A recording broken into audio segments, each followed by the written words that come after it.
Morning, good evening, Brazil. My name is Hope Fan, and I am the Chief Marketing Officer at Pixelmatic, which is a video game studio based in Shanghai and Vancouver, with a team that's distributed across the world. We have artists and designers in Japan, in France, and basically all over the place.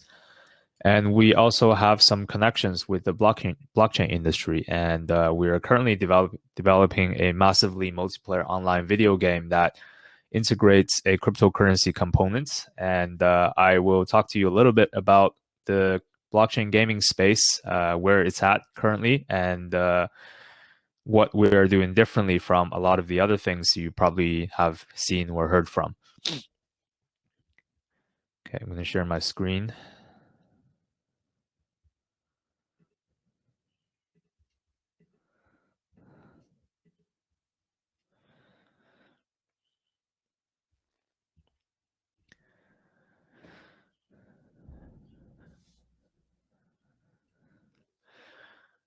Okay.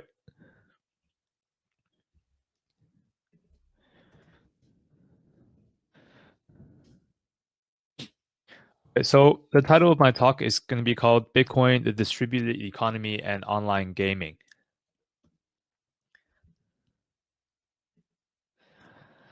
Okay, so before I get into the crypto gaming side of things, I just want to talk about where everything started. And everything started for us and our project and our idea from Bitcoin itself. Right, so Bitcoin was a very novel invention, and I think it's a world-changing invention, especially in today's age where everybody is using technology and governments and big corporations are increasingly leveraging that to take your data to do surveillance in terms of personal data, but also financial surveillance, right? So as you guys know, Bitcoin was the first cryptocurrency. It was the first use case of blockchain technology, which allowed it to be decentralized, to be trustless, and to be peer-to-peer, right? So, Alice can send money directly to Bob without the interference, without having to use a third party. And more importantly, this decentralized property of Bitcoin makes it resistant to authority and to censorship. And as I spoke about earlier, that's especially useful today, especially after COVID, after this pandemic we've had, right? Governments all around the world, they're stepping up the level of surveillance, the level of social control. So it's especially useful for people to sort of recover some of their personal financial privacy. And of course, importantly, Bitcoin is capped in its total supply at 21 million, which makes it a scarce asset similar to gold, right? That's why people call it the digital gold.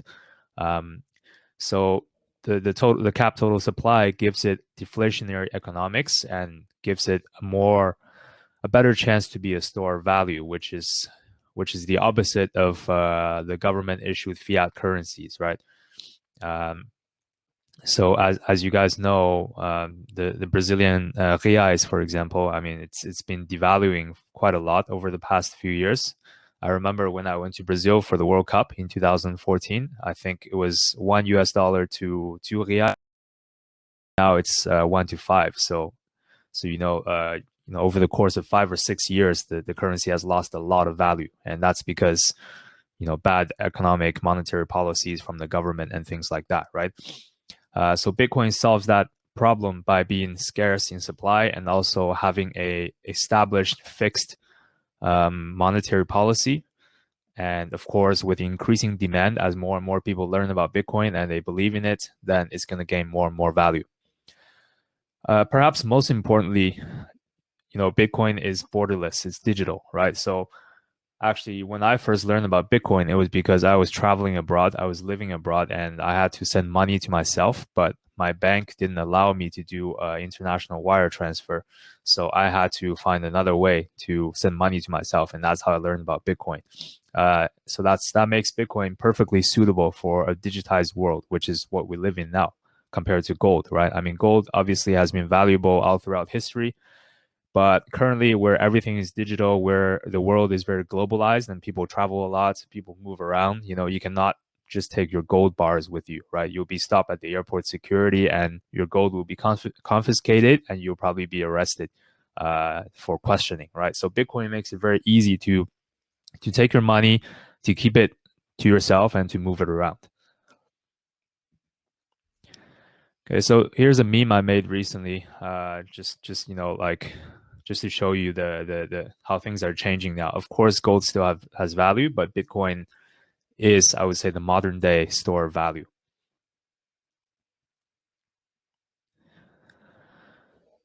Okay, so since since we're on the topic of Bitcoin and money, I'm gonna go a bit further and look into what the near future beholds. So some of you may know this, but currently a lot of nation states around the world are in the process of launching their own central bank digital currencies, right? So we collectively call them CBDCs. A lot of governments, China, European Union, Sweden, for example, and I think the United States as well. All the central banks in a lot of countries around the world are starting to explore this centralized bank digital currency. So this is actually potentially quite dangerous for the average person because this means the end of cash, right? So as you know, the war on cash is already happening in a lot of places around the world now. People are no longer using cash, right? Everything is mobile payments. Your bank accounts are digital. It's just a number online. You're in your local bank, and you don't really know for sure how much money is in the supply and whether or not they actually have the money to back up all your deposits, right? So I think in the future we're going to have two parallel monetary systems where you have the nation state system where the central bank issues a digital currency and they can see everything, they can track everything because it's a centralized ledger, right? So they can even automate things like taxation or interest rates and things like that. Whereas there's going to be another parallel system, which is going to be the global decentralized cryptocurrency or money. So that's going to be things like Bitcoin and maybe other cryptos, right? Where people are using the system that's global, that's relatively decentralized, and it's not being controlled by a single government in your local country.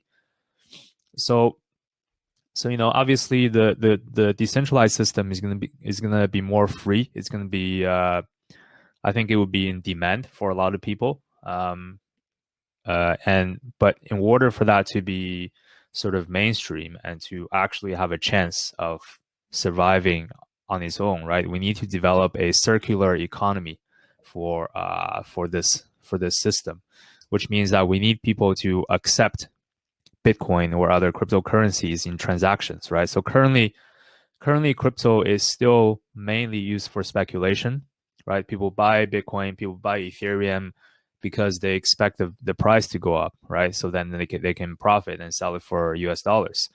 But of course, we also have a group of people who are very much believers, hodlers, right, of Bitcoin and the other cryptos.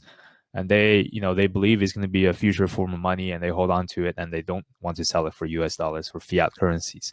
So in order for this economy to become mainstream, we need more people to become believers, to adopt Bitcoin as merchants, users, and things like that.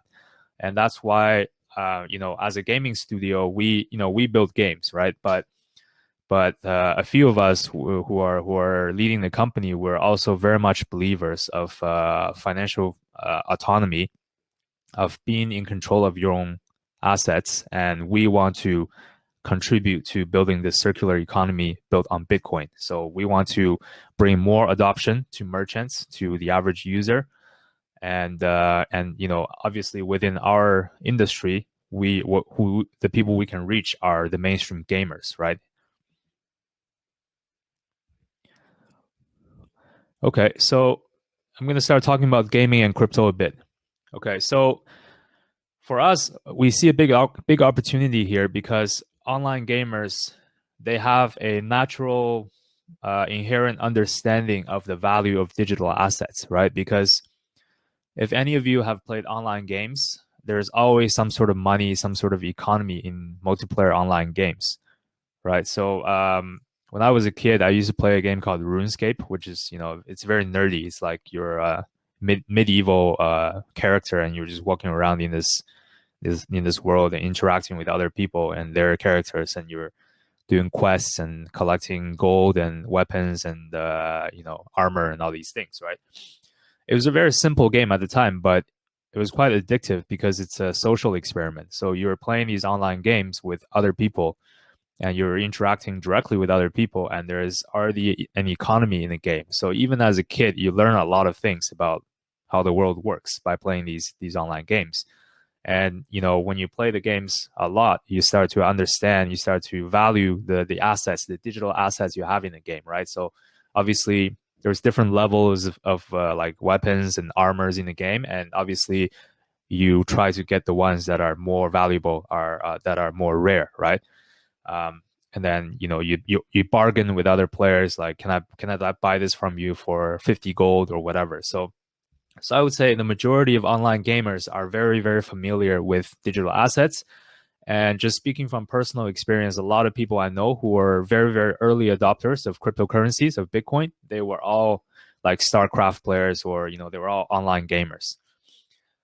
So the thing is, there are currently more than 2 billion people who play video games worldwide. So it's just like, almost 25% or 30% of the world's population, right? So basically any young person, or even some older people that have access to a computer, they are likely to be a gamer, occasionally or frequently, right? And the thing is, currently still most of them are unfamiliar with crypto. So as we are moving into a more digitalized age, and with more people using online currencies, I think it's going to be natural to make that connection between video games, entertainment, and online payments and online currencies, right? And you already see a lot of people who put a lot of belief and a lot of resources into online virtual assets. So there are some very, very big and very successful online games. So everybody probably knows about Fortnite, right? So it's probably one of the most the highest money-making games in the world now. So they sell a lot of skins, a lot of customized skins. They even had like Louis Vuitton bags inside the game, right? So they made a lot of money from that. They made more than $1 billion in revenue in their first 3 quarters after launching the game. So that was huge. And the skins don't do anything for your player, right? It's purely aesthetics. It's like it's like just putting clothes on your character. But people love that because the online characters people have represent themselves, and they have the vanity, right? You want your character to look good. There's another game that was very popular a while ago called Second Life. So it's kind of like The Sims. Basically, you're playing as a character inside a world, and you're building houses. You're like talking to other people. You even have jobs in that game. So a lot of people actually made money flipping real estate in that game. So as you can see here, I put a news clipping. There was some teacher, regular teacher. She was playing this game, and she was acting as a real estate developer inside the game, and she became a millionaire in real life, just by buying, modifying, renovating, and reselling real estate inside the Second Life game. So this game actually has a GDP, so gross domestic product, in the game of more than 500 million US dollars per year. So it's a huge in-game economy. But the only problem with these game economies is currently it's hard for players to actually extract value, right? So they have a lot of money that they made inside the game, but it's hard for them to actually turn that virtual money into real money. In Second Life, you can actually sell your game currencies, which is called Linden dollars, for US dollars. There's a conversion rate, so you can actually sell it through the developer and get US dollars. So then there's the other games like EVE Online, where people spend huge amounts of money on spaceships, and World of Warcraft. Everybody probably knows about World of Warcraft. It was also very big at one time. And, there's websites online where you can buy a World of Warcraft gold, the currency of the game. basically from third parties, from other players. And of course, FIFA is huge. And there's a FIFA Ultimate Team where players can buy these packs, and you don't know what players you're gonna get, right? So it keeps the players coming back because it's addictive in that sense. It's like a lottery.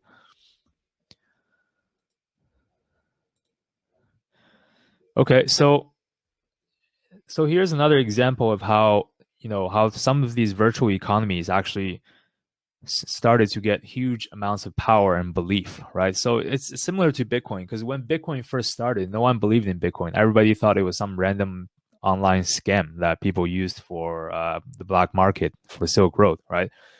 But like with any other form of money or any form of valuable asset or value in general, it keeps growing and becomes more serious when more and more people believe in it, right?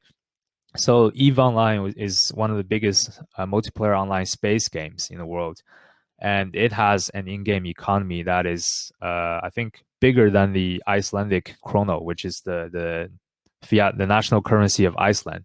And there was a story in MarketWatch here several years ago when they interviewed an economist in an Icelandic university, and he literally said that there's more people that believe in the EVE Online currency than people that actually believe in the Icelandic currency, right? Because there's more players in EVE Online. So, and now this interview was published in 2013 or something. So it already showed that, even though it's a game, it's not the real world, it's virtual, and the currency is virtual, and it doesn't have any real world value. More people actually believe in the currency because there's just more players there, right? And they need that currency for things inside the game.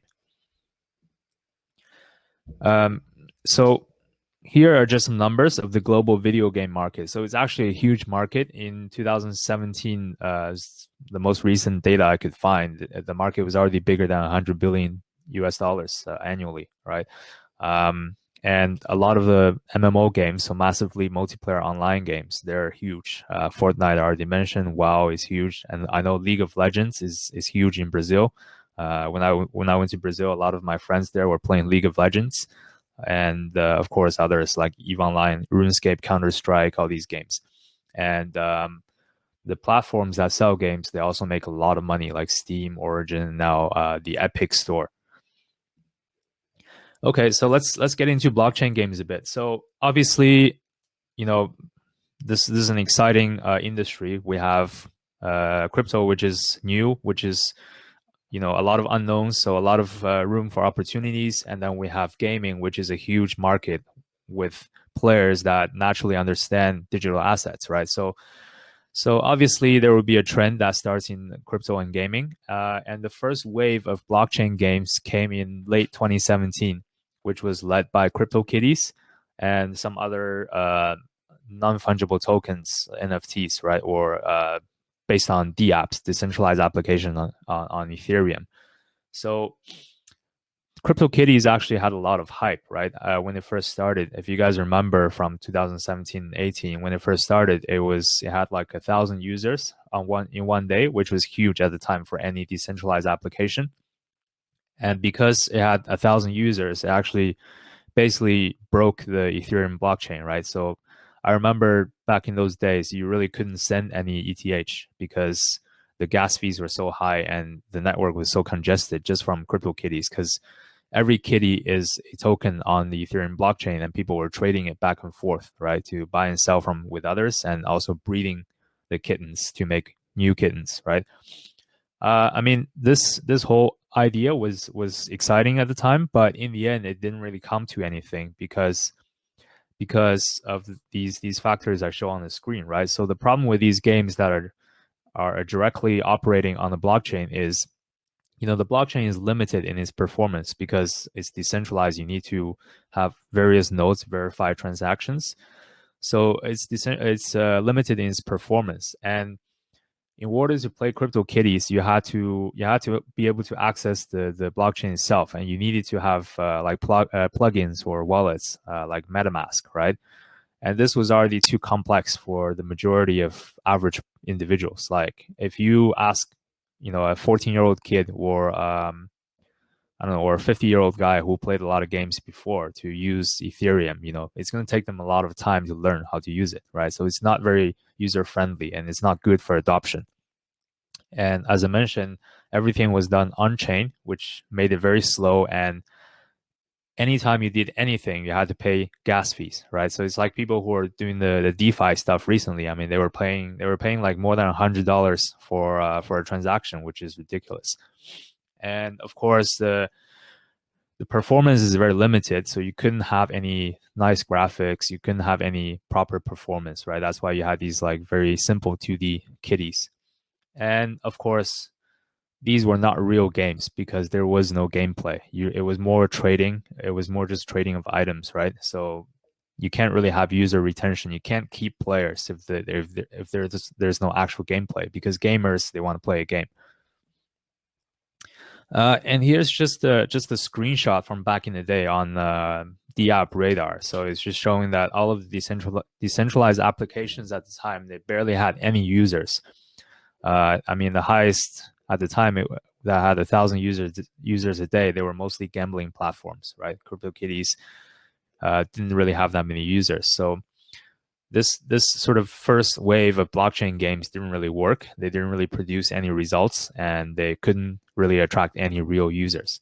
So actually, that was when we started thinking in 2018 during the bear market. We thought about how to attract real users to games and cryptocurrency. And that's what we decided to make. So we are currently developing a multiplayer MMO game called Infinite Fleet, which is basically a space game where you as a player, you control a small fleet of spaceships and you play cooperatively with other players, with your friends, and you're fighting against invading aliens, and you can customize your ships, space stations, everything. And there's going to be a peer-to-peer marketplace in the game where players can buy and sell in-game assets with each other using the currency of the game. So the currency of the game is like the World of Warcraft gold, right? But we're doing things differently. We are adding the crypto component to the game currency. So the game currency, which we call INF, is going to be a crypto asset rather than traditional game currency like World of Warcraft Gold, which is just the currency inside the game, and the developers own everything completely, right? And the players couldn't take that money out of the game. If they wanted to buy it, if wanted to buy a lot of it very quickly, they had to go to like eBay and to buy it from another player, right? So for us, we're turning that game currency into a cryptocurrency, which means that everything is going to be the same for the game. Like players will be able to earn that currency inside the game when they successfully complete missions or when they kill enemies, and then they can use that currency inside the game's marketplace to buy and sell items directly with other players on the P2P marketplace, right? So everything will look the same as any other game currency in the past in regular games. And there's no barrier to entry. So players don't need to learn anything about crypto or blockchain or whatever to play the game and to use the currency. Everything will be like a normal game. And the only time they need to learn about crypto or how to use crypto is when they want to actually monetize this currency they have in the game. So let's say, if you're one of the earliest players in the game and you play the game for a long time and you accumulated a lot of INF, right?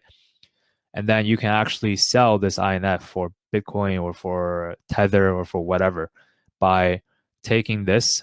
So you have your account in the game and you can send it to a wallet, to a cryptocurrency wallet you have, or you can send it directly to a third-party crypto exchange like Binance or Bitfinex, whatever.